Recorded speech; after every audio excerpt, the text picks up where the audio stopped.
What's a tablet that tries to connect with the user and doesn't just give kids access to Cocomelon? That of course would be the Nabi. In 2008, Rob Fujioka and two brothers started a little company named Fuhu. At first, they were hesitant to make electronic-related products, but in 2011, they decided to create a tablet that would unknowingly save Gen Z kids from brain rot. The three wanted to put their Fooz Kids system on a tablet so kids could learn while having fun, but after experimenting, it was proved to be unstable. But Fujioka didn't give up. He purchased a generic tablet, loaded the Fooz Kids system onto it, gave it a red case to protect from drops, and thus, the Nabi was born. By the way, Nabi is Korean for butterfly. Christmas was coming up that year, so Fuhu smartly negotiated a deal with Toys R Us to exclusively distribute the Nabi, and they sold like hotcakes. After the holidays ended, Toys R Us pulled out of the deal and Fuhu began working on a successor, the Nabi 2. However, they would distribute it to Walmart, Target, and Best Buy, but not Toys R Us. Why? Because Toys R Us was pissed. They released a competitor tablet known as the Tabio, which essentially copied Nabi in almost every way.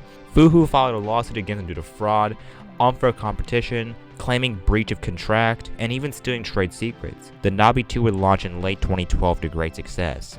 It was one of the hottest toys of the year. It was probably selling better than the Wii U. Throughout 2013, the Nabi 2 was continuing to sell well. Fuhu was even ranked at the top of Forbes' most promising companies in 2014 list. However, every fad is transient. The Nabi 2 began to decline in popularity between 2014 and 2015, since big tech companies like Apple and Samsung began producing their own kid-friendly tablets. Nabi was losing its charm. Hoping a giant company would rebound its popularity, Nabi collaborated with DreamWorks and produced the Dream Tab, where kids could learn just as they do with Nabi, but now with Shrek. Unfortunately, this tablet sold horribly, and Fuhu were left with a gigantic stock in their factories. They even faced a class action lawsuit, because some people's Nabi 2s were overheating and some even caught on fire.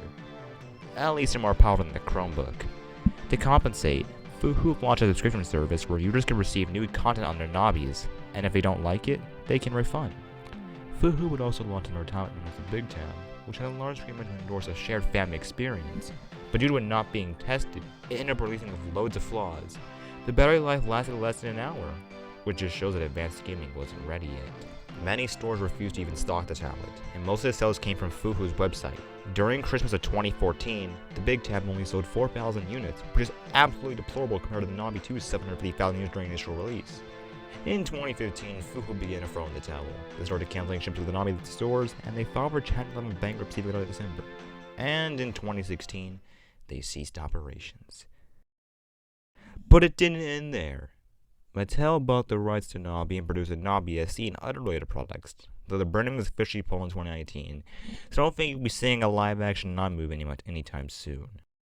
Now let's talk about the Nabi themselves! I tried to find info about the original Nabi, but all I could find was this article from Bridging Apps. The Nabi is a tablet with a beautiful interface, tons of educational resources, and tons of pre-loaded apps you find in the Google Play or App Store. Nabis are built off of Android, specifically their ice cream sandwich operating system. Delicious.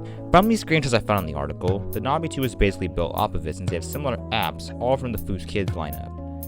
Although modern Nabi still included Fooz Kids videos, crafts, books, and of course the university, there isn't an app store or gallery in today's Nabi systems. They retail for $199.99, which today is equivalent to $274.21. Now, let's talk about the Nabi 2 since I'm familiar with this tablet. I'm gonna spend most of it discussing it here, and while I wish I could pull out mine, I'm not home, I don't know where it is, and the battery was clearly to the point where it dies at 90%.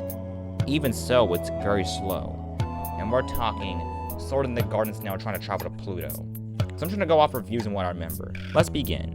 When setting it up, parents have the option to keep it free or pay for the Fooz Kids learning resources. As stated, tons of apps are already preloaded, from iconic games such as Angry Birds and Fruit Ninja, to more obscure and exclusive games like a version of Hangman and its virtual drum kit. The back of Nabis contain a square grid where you can add blocks to spell your name and stuff. Seeing the old Android UI makes me really nostalgic.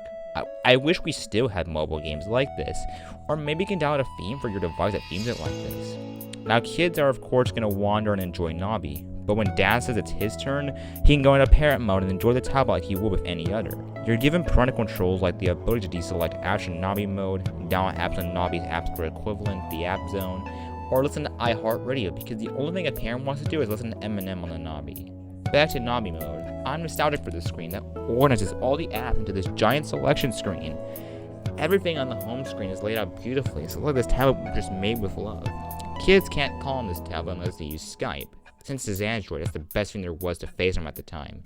Nowadays, Google Meet exists and it's way better.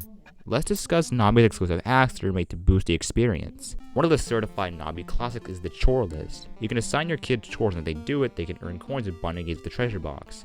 Nabi had their own safe web browser, so kids weren't traumatized by the sickening content out there. Now, they have websites already allowed like Starfall and the ARPWebs on PBS Kids, but this is when Adobe Flash existed, so I doubt most of it even worked.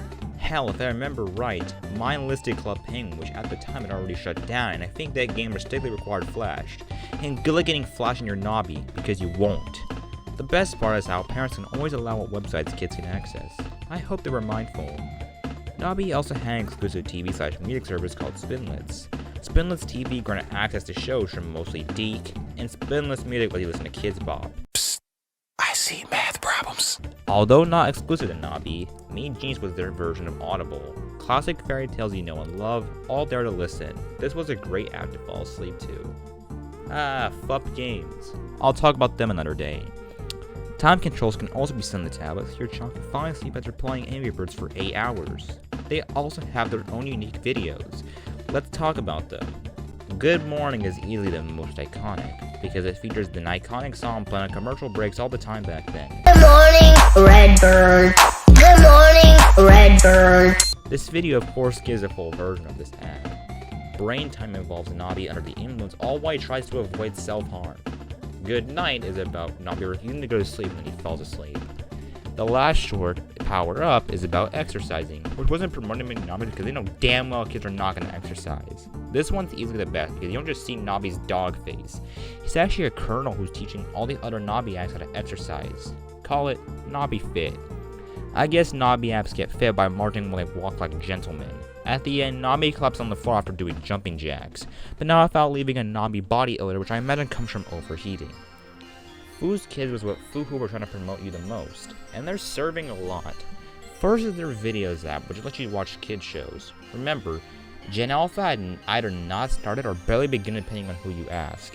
And back in our days, we had shows like Barney, Clifford, and JJ the Jet Plane. Crafts just gives you step-by-step guides on how to make stuff for different holidays. I'm glad you're making new crafts for every holiday imaginable to connect to people's culture. Books, which was turned into the Dream Street Publisher in later versions, in my opinion, one of the best ways of writing stories. Comic Studio is still better.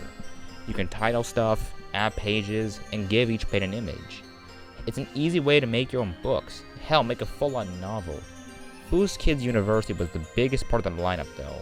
It's nothing major, just fun and interactive lessons on math, English, social studies, and science from kindergarten to 5th grade, but I thought this is what gave the Nabi all the praise it deserves, and it makes it even more surprising how it was shafted thanks to its competitors. Okay, now that that's done, let's talk about the games, because oh boy, there's a ton of them. Angry Birds and Fruit Ninja need no introduction.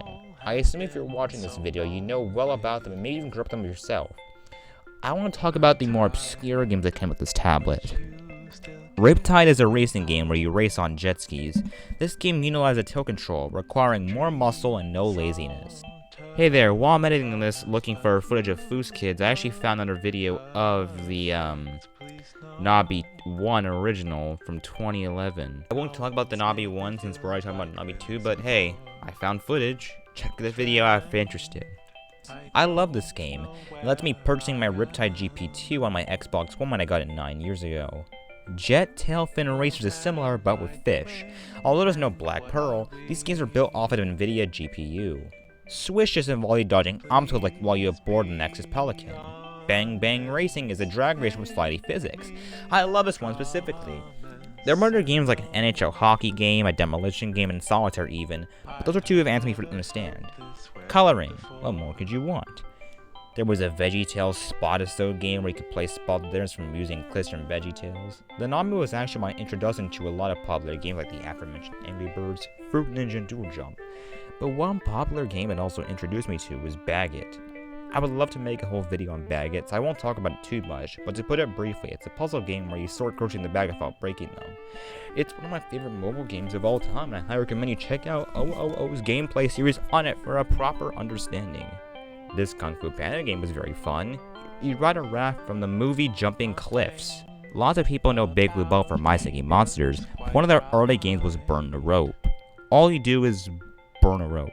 But some keen MSM fans might recognize the flame guy from this game from Earth Island. Sometimes he appears dancing on the Colossal's horns. Nifty. This was my favorite version of Hangman. You could choose a category and try to get the puzzle before Hangman is hung to death. There were also some puzzle and spot the difference games, but they were generic and I'm pretty sure they were exclusive to the Nabi. This kid's piano is goofy as hell. You choose a sound and it copies it, kinda like that cat piano popularized by SML. As I said, there was a drum kit, and I wish I could use it to record songs. It'd be really funny.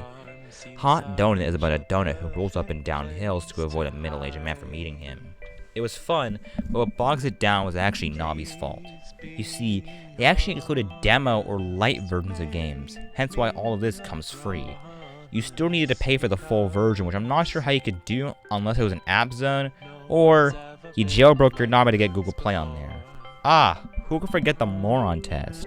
This is a quiz game where the player must answer seemingly simple questions.